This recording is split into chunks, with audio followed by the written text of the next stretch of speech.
Let's begin with the Russia probe. You voted against Bill Barr's confirmation for Attorney General. What's your reaction to the Deputy Attorney General, Rod Rosenstein's comments today? Do you agree with Adam Schiff that there's a double standard? Oh, I agree with Congressman Schiff, absolutely.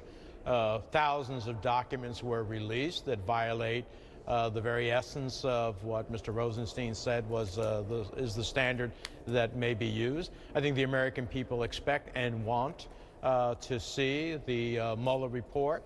If there's any intelligence questions there that may undermine our means or methods, those can be redacted. But other than that, it seems to me that everything should ultimately be made public, and I am convinced that there will be effort. If it's not, there'll be efforts in Congress to make it public. Well, should lawmakers subpoena the report? If it doesn't come voluntarily, I have no hesitation to support a vote in subpoenaing for the report. And when Rod Rosenstein says, look, some of the information may not be accurate, it was collected, they can't confirm it, should that kind of information also be presented to Congress?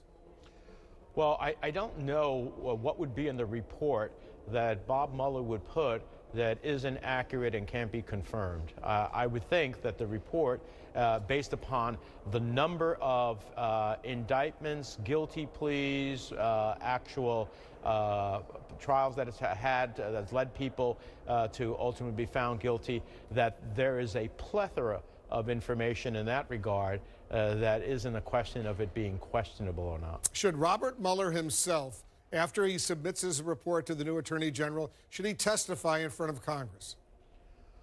Well, look, I think the first step's first. Let's see what it is that we get from the Attorney General. I mean, one of the concerns I had with the Attorney General was that he would not make a commitment to making the Mueller report in all respects public, except maybe for questions of intelligence. And that's a problem. We'll have to see if he makes the report public or not. If he doesn't, then the next step in my mind would be to seek to subpoena the report.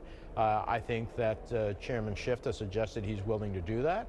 And then the next thing after that, if that doesn't succeed, would be the question of subpoenaing Mr. Mueller. But I don't know what provisions he might invoke as having worked for the Department of Justice in this regard. So it's clearly, once again with this administration, a complicated challenge in which they consistently tries to undermine the powers of Congress to have the information that we can make intelligence decisions. Let's turn to the president's trip to Vietnam. He's on his way right now preparing to meet with the North Korean dictator Kim Jong-un for the second time. You and several other top Democrats wrote a letter to President Trump raising your concerns about the summit. Do you worry that the president will concede, too much to the North Koreans?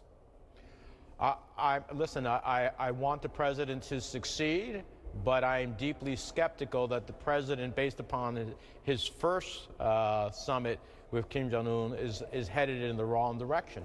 The preparations necessary, the commentary that he made afterwards. The reason North Korea isn't testing is not because of his engagement. They're not testing because they've achieved what they needed to do so in their tests. So giving that up is absolutely nothing.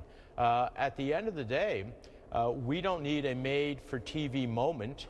We need a verifiable, enforceable denuclearization, which means the elimination of all of North Korea's nuclear weapons and ballistic missiles, the infrastructure that supports those weapons and ballistic missiles, and a verifiable regime in order to achieve that's the case. The president walked away from the first summit without even a definition of what the denuclearization of the Korean Peninsula is. So we're going to a second summit in which there isn't an agreement, the jumping off point by which you would seek all the other elements of an agreement. So I worry that the president wants his made-for-TV moments. I worry that he's dumbing down diplomacy at the end of the day. And I am worried that for the sake of declaring a victory, he will give too much. Let's see what happens this week. Senator Menendez, thanks so much for joining us.